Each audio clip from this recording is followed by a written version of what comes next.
You have got to stop giving into gossip and gossiping yourself because it affects your life so much more than you realize.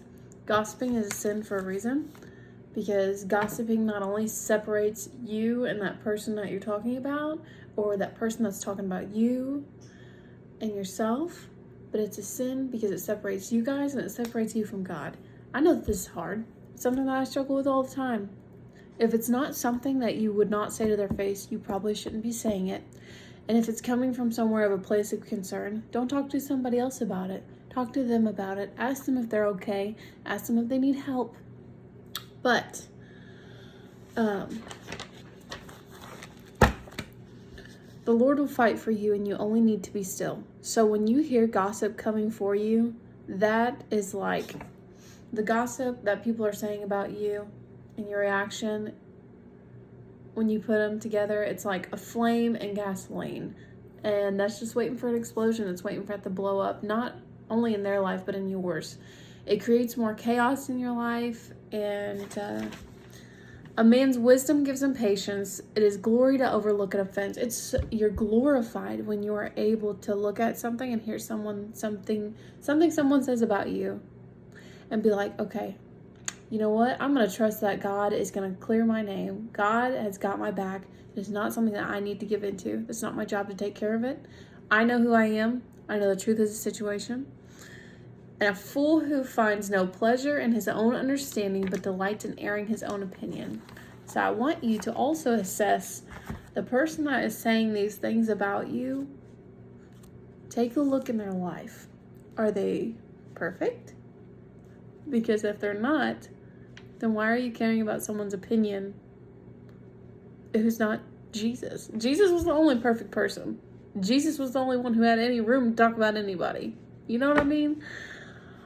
You know, I'm not going to put wood onto the fire that you're trying to burn me with. That's what you're doing. When you're giving in to these things that people are saying about you, that's what you're doing. You're adding onto the fire. It's not going to do anything because these people don't want to understand you. They don't want to understand the truth. They just want to gossip. They just want to talk.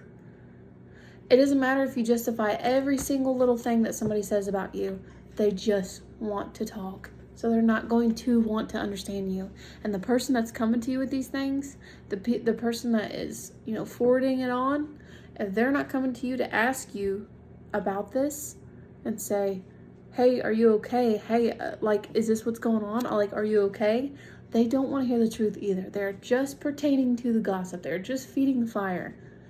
So what you need to do is when you hear somebody saying something about you, you need to trust that the Lord is going to fight for you and that the Lord is going to convict their heart. Ask the Lord, ask Him to clear your name to the people that gossip about you, and He will. He will justify your name and He will redeem your reputation. Step back. You are the Lord's child. Don't try to make yourself right with people that want to misunderstand you. So, in Proverbs, it says, from the fruit of his mouth the man's stomach is filled. With harvest from his lips he is satisfied. The tongue has the power of life and death, and those who love it will eat its fruit.